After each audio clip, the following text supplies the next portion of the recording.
kind of tangy. What's up, everybody? Welcome to this week's episode of Holy Ones.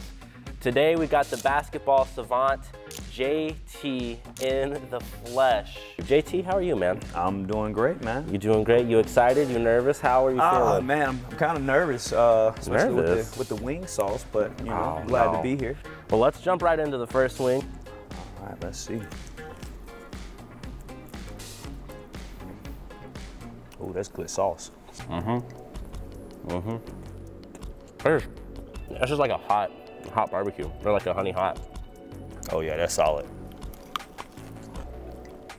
So JT, tell me a little bit about your testimony. You know, my mom used to take me to church all the time. My grandmother used to take me to church all the time.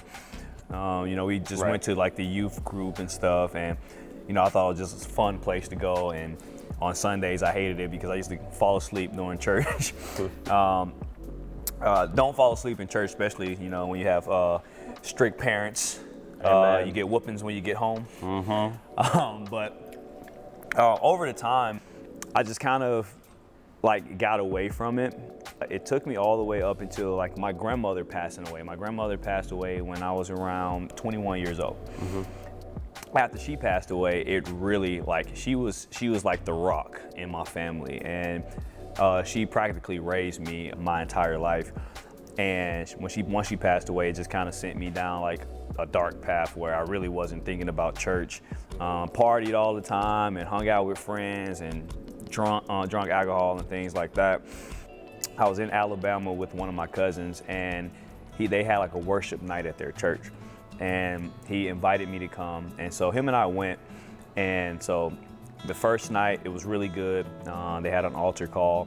After everybody went down, I kind of like, it's like, I probably should go, but didn't go. And so he said that, he was like, yeah, I know that not everybody is down here. He's said this out of his own mouth. He's like, I know not everybody is down here, but we'll try to get you tomorrow. It was a 3-day worship night. So the next day, they went through their set and things like that. And so they had another altar call.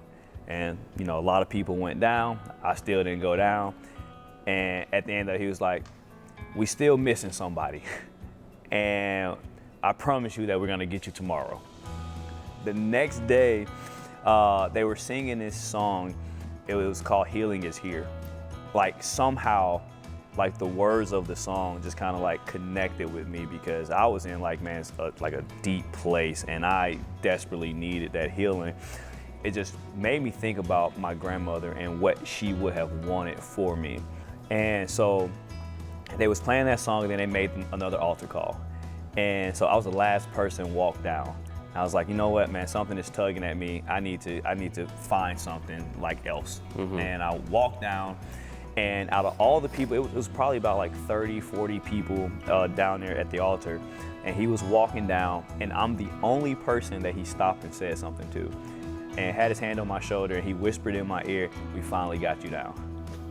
That's crazy. I was like, wow. I was like, crazy. wow. And so right after that, I ended up getting back in college, ended up wanting to go to a Christian college. And so I found my way here in Tennessee at Welch College. So that's how, a little bit about my story. All right, let's jump into wing number 2 here. So how long have you been at Grace Park, and why do you help with the youth? So, get that down. So I've been at, this right here would be my, how long have I been working? 3 years. So this would be my 3rd year here. One of the reasons I like helping out with the youth is because I feel like my gift is with the youth. Everything that I do in my life has something to do with the youth. You know, coaching, training kids, speaking to kids, and things like that. Is that, you know, I just love being around young people.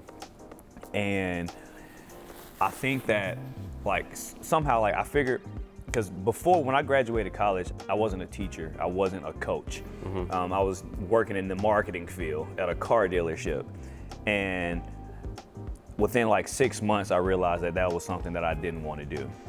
And so I started coaching a 4th grade boys team. And I would tell you right now that that would never happen ever again. Like I would never coach, I would never coach below middle school ever again. But being able to like be a part of like kids' journeys, Right.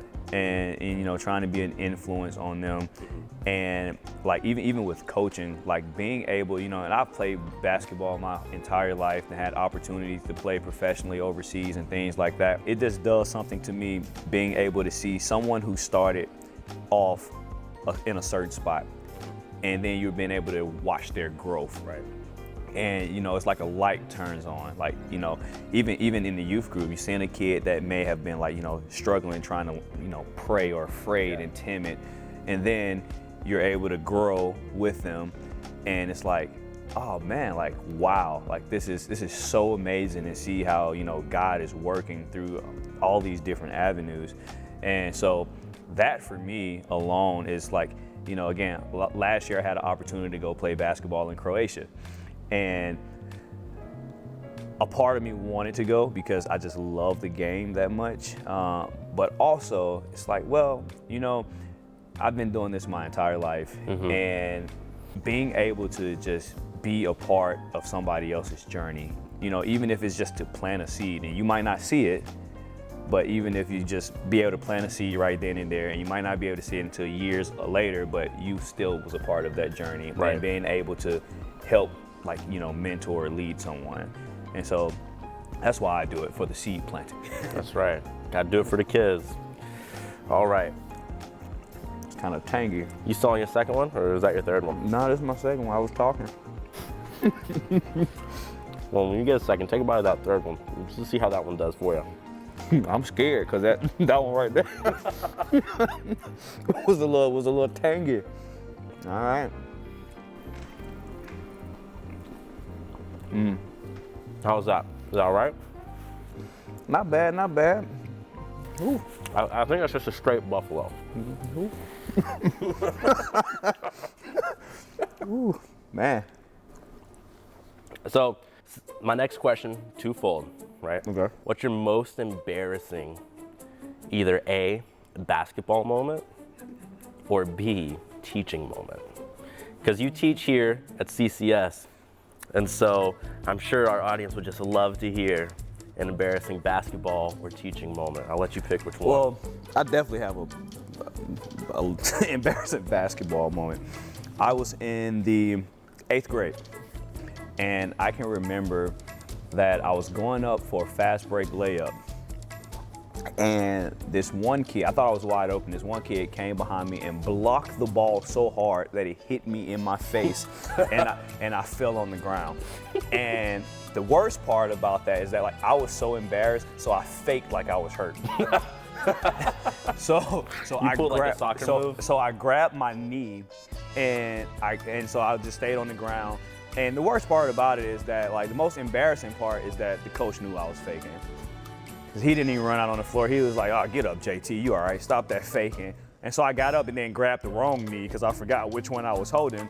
and then I sat down.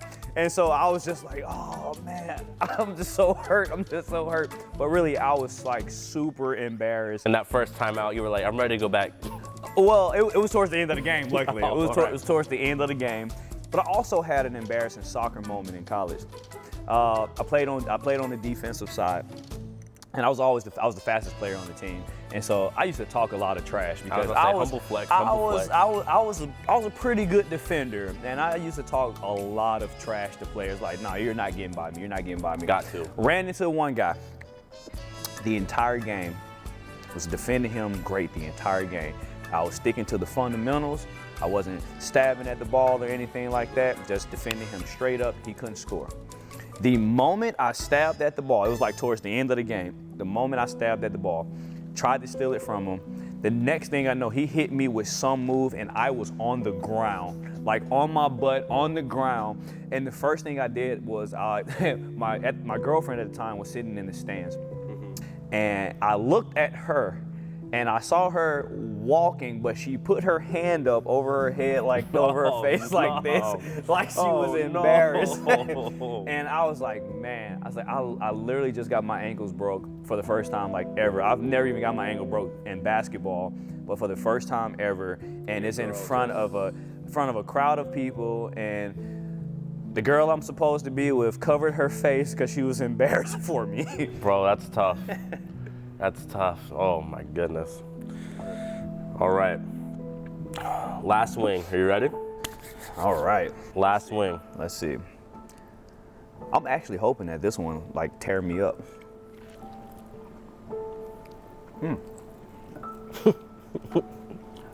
Good? Not that bad. Not bad. Yeah. Not bad. Not that bad. I wasn't sure how hot you could really go. I didn't want to put you in the hospital. I got some sauces back here that can. That would help me though. Take a sick day on Monday. No, I don't think Pastor Ken's gonna have that, especially if I'm to blame. All right, so last question, just a softball question, right? Of all the movies in all the world, which one can you watch over and over and over and over again? It has to be a sports movie. Right. Remember the Titans and Glory Road. Glory Road is such a good movie. That movie is so good. Glory Road is probably my favorite movie ever. Why is that? I love movies that has message, like sends a positive message. And you know, during that time for a coach to be like set apart from all the other coaches, right, and to have faith in a group of people when the world didn't have faith in them. And it kind of like, it's just like a simple reminder of how, like, you know, it doesn't matter like if the world believes in you or not, but God believes in us regardless. Yeah. And so just like everybody had counted those players out, the coach was still right there hand in hand. Yeah. And it's like, hey, we're not worried about what they're saying. We're gonna get out here and we're gonna do what we're supposed to do. We're gonna handle business. And so I've learned so much from that movie, and like a lot of those philosophies and how I coach, and even in life lessons, it's just that, you know, like it's not about what people say. Like, you know, your actions is more important than what people say. Yeah. And so it's just, if you're doing the right thing and you're doing it the right way, then the success is gonna come. Like no matter how many people doubted those guys, at the end, because they did it the right way, because they did it together as a team, they won the championship. And spoiler alert. Yeah, they won a championship. They went against, you know, the best team. Kentucky was the favorite to win, and those guys went up against them with under-recruited guys that nobody ever heard of. The fact that they was able to, you know, it's bigger than basketball. Yeah. And so, you know, again, I take those philosophies to the way that I coach. Like, you know, we're not just here for basketball. It's bigger than basketball. Yeah. And, you know, what the things that you learn is going to have to, you know, be with you way after basketball is done. And so one thing that I love about sports and like with helping out with FCA and stuff like that is there's so many like practical application in sports that also like crosses over to like Christian living. So like practicing, like, you know, on Wednesday nights we've been talking about the importance of like practicing your faith, being doers of the word. You know, it's the same thing with basketball. Like if you're not practicing that jumper, you know, after practice, you know, you're going to be washed in a couple of weeks because you're just not touching up on that skill. And so, but even as you get better at it, doesn't mean you stop practicing it. Keep practicing it, you keep working, but you add other elements to the game. And so that's what I love about sports and just sports movies, because there's so many like cross sections in between them. And Glory Road is a fantastic movie. It is just it's art. It's a good movie. It is. And Remember the Titans, you said, was your other one. Man. That's love just a Remember classic. the Titans. That's just a classic. Love it, man. Just love how, you know, being at odds with each other and then being able to come together. Yeah. I mean, there's nothing better than that. Oh, like, you know, maybe we need to watch Remember the Titans now again. Yeah. In this world. Just, I know. We need to come together, man. It's not that's what it's all about. Well, this has been this week's episode of Holy Ones. Thank you guys for joining, and we'll see you in a few weeks.